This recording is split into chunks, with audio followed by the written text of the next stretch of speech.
खुद उम्मीद नहीं था अपने पार्टी पे। उस समय पीडीए का नया-नया नारा दिया गया था।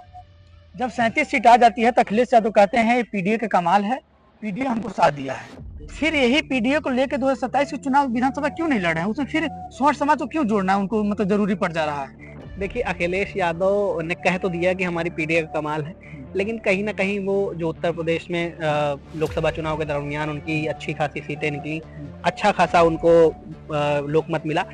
उसके पीछे सबसे बड़ा अगर कारण देखा जाए रवि भाई, तो सबसे बड़ा कारण कहीं न कहीं केंद्र सरकार से जनता की नाराज़गी है। केंद्र सरकार और जैसे कि यहाँ पे अयोध्या के जो सांसद थे लल्लू सिंह करके, वो कहे थे कि हम 400 पार हो जाएंगे तो संविधान बदलने की काम करेंगे, ऐसे दलित कुछ दिक्कत यही रही कि एक मैसेज कहीं न कहीं भाजपा ने शुरुआत की और उसको साध लिया समाजवादी पार्टी ने। भाजपा ने इस बात की मतलब शुरुआत तो भाजपा के ही द्वारा की, भले ही हाईकमान ने वो मैसेज दिया या नहीं दिया वो एक अलग बात है, लेकिन जितने भी उनके नेताओं ने शुरुआत की कि 400 पार सबको समझ में आता है कि जब तक संख्या बल आपके पास कम होता है तो आपको समझ में आता है हमको इसे भी जोड़ना है, हमको उसे भी जोड़ना है, हमको उसे भी जोड़ना है। लेकिन जब आपको लगता है कि हम सर्वे सर्वा है, हमारे पास सब कुछ है, तो कहीं ना कहीं भूमिका तानाशाह वाली दिखती है। तो जनता के मन में ये डर था कि अगर इनको हमने 400 सीटें दे दी और ये हम पर ही राज करने लगे तो हम कहाँ जाएंगे।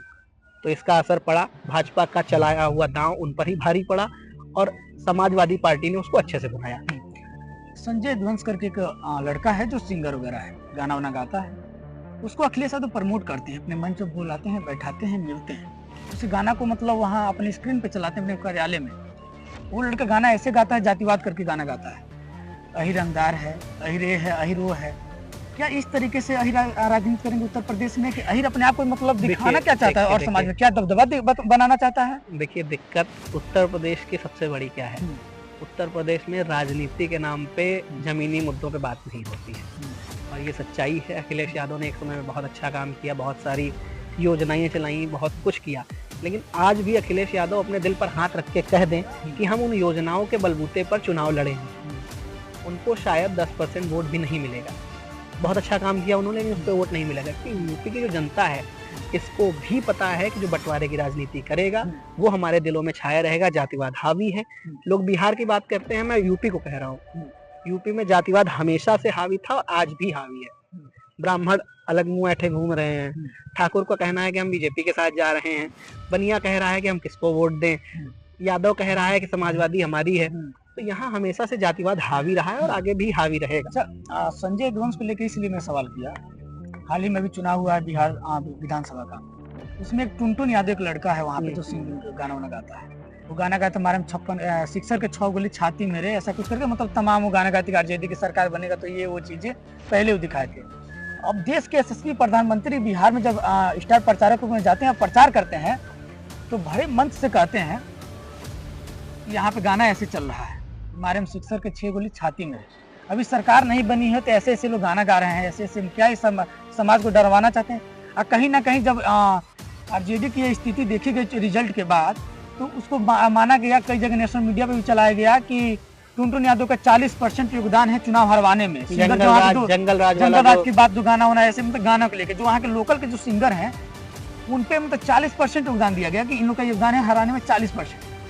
क्या वही काम यहाँ अखिलेश यादव गलत करें या सही करें संजय यदुवंश को प्रमोट करके? अगर अखिलेश यादव की बात कही जाए तो अखिलेश यादव आज से नहीं है, वो जाति विशेष हमेशा से उनको पसंद करता आया है और यादव समाज उनको ऐसा समझता है जैसे वो एक उनके राजा है। हालांकि उन्होंने किया भी बहुत कुछ है यादव समाज के लिए, बदनामियां भी बहुत झेली हैं। बड़े बड़े संस्थानों में आप नौकरी किए, आप स्वयं के पत्रकार हैं। यही दैनिक जागरण लिखता है कि समाजवादी की जब सरकार थी तो 86 में 56 एसडीएम हुआ करते थे, लेकिन वो गलत आंकड़ा है। गूगल पर सर्च करेंगे, आप पता करेंगे तो ऐसी कुछ नहीं है। ये बड़े बड़े संस्थान जिस तरीके से ये खेल करते हैं लोग, ये कितना दिक्कत ये है ना कि मैं भले ही मीडिया पर्सन रहा हूँ या रहा हूँ, जो भी कह लो, लेकिन सच्चाई इतनी है कि मीडिया आज कुछ चंद पूंजीपतियों, कुछ चंद नेताओं की कठपुतली बन चुकी है। वोटिंग जिधर से आती है कुत्ता उधर भौंकता है। शब्द मेरे थोड़े से अजीब हो सकते हैं, लेकिन सच्चाई इसी पे है। मैं किसी एक संस्थान का नाम नहीं लूंगा, आपने भले ही ले लिया हो, मैं किसी एक संस्थान का नहीं लूंगा, लेकिन मेरे हिसाब से 99.9% चैनल्स आज बड़े तबके पर बड़े लोगों को प्रमोट कर रहे हैं या ऊंचे स्तर पे हैं या जिनको लोग बड़ा चैनल मान रहे हैं, टॉप 10, टॉप 3, टॉप 4, टॉप 5 में रह रहे हैं, वो सारे चैनल्स कोई समाजवादी पार्टी, कोई कांग्रेस पार्टी, कोई बीजेपी, सभी लोग अपना अपना पार्टी सेट कर क्षेत्रीय दल जो बड़े काम कर रहे हैं, सबने अपनी अपनी पार्टियों को पकड़ रखा है। उनको पता है यहाँ से पैसा आएगा और हम यहाँ के लिए बोलेंगे। तो सारे अखिलेश यादव के समय पे नहीं था क्या? या आज बीजेपी के टाइम पे देख लीजिए, आज बीजेपी के टाइम पे ये कहा जाता है कि अखिलेश यादव ने यूपी पुलिस की भर्ती निकली थी और उसमें से 70% यादवों को जो है भर्ती दे दी थी। कितनी सच्चाई है ये आपको भी पता है, लेकिन मीडिया तो यही पोर्ट्रे करती है। तो कहीं ना कहीं जिसके हाथ में बल है, जिसके हाथ में ताकत है, उसने अपने पूरे क्या बोलते हैं उसको, पूरे समाज को या पूरी व्यवस्था को तो ग्रैब करके रखा है, पूरी व्यवस्था को अपने कब्जे में करके रखा है। अभी लोकसभा चुनाव के वक्त कहा जा रहा था कि जो मीडिया है वो पीआर का काम कर रही है, मीडिया नहीं रही है, अब लोगों को प्रचार कर रही है, प्रमोट कर रही है। क्या ये सही है? सही है, सच्चाई है। मीडिया का काम है जनता के मुद्दों को उठाना, मीडिया का काम है सरकार से सवाल करना, मीडिया का काम है विपक्ष को जगाना ताकि वो सरकार से सवाल कर सके। लेकिन क्या लगता है यहाँ पे आपको कि मीडिया क्या कर रही है? मीडिया कितना सरकार से सवाल करती है?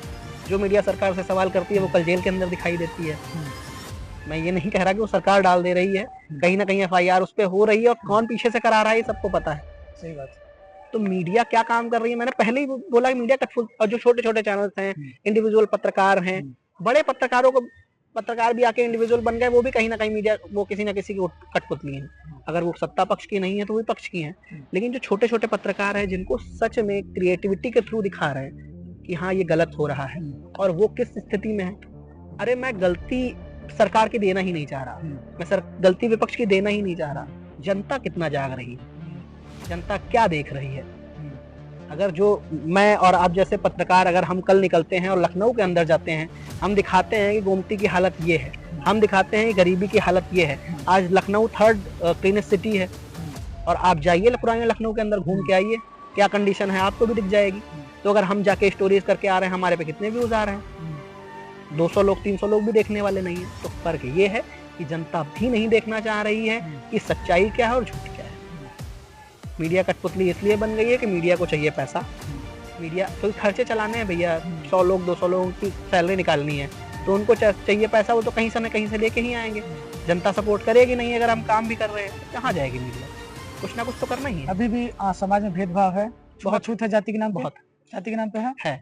आप लोग करते हैं सच छूत? तुम किस कास्ट के हो भाई? मैं सवर्ण का हूँ।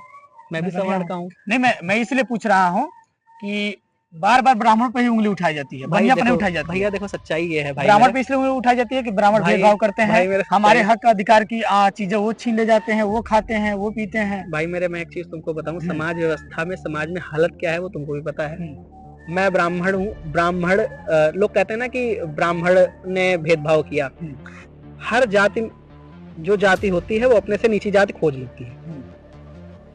मानते हो इस बात को कि नहीं मानते हो? मैं ब्राह्मण हूँ, मेरे साथ में मेरे संस्थान के अंदर 10 लोग काम कर रहे होंगे, कोई एससी से होगा, कोई ओबीसी से होगा, कोई जनरल से होगा, कोई जो है अल्पसंख्यक भी हैं। लेकिन तुमने भी मेरे साथ लंबे समय तक काम किया है, कभी देखा मेरे साथ कि मैं उनके साथ बैठ के बात नहीं कर रहा हूँ या वो मुझसे बात नहीं कर रहे हैं? लेकिन हम लोग अभी भी गाँव में जब जाते हैं ग्राउंड रिपोर्ट करने, ये चीजें सुनने को देखने को मिलता है कि उनके साथ भेदभाव होता है, जाति के नाम पे भेदभाव होता है, इसलिए गाली भी दी जाती है। रीजन यही है, मैं वही तो बता रहा हूँ। भेदभाव जाति के नाम पे नहीं है, भेदभाव मानसिकता के नाम का है। जाति ने कुछ खराब नहीं किया, बर्बाद किया इन नेताओं ने। पहले जो था, पहले मैं मानता था कि भेदभाव था, एक लंबे समय तक एक जो है तबके को दबा के रखा गया और उसमें कहीं ना कहीं ऊंचे तबके की कमियां थी और गलतियां थी, उन्होंने किया, ये मैं मानता हूँ। लेकिन आज का दौर वो है कि आज के दौर में जो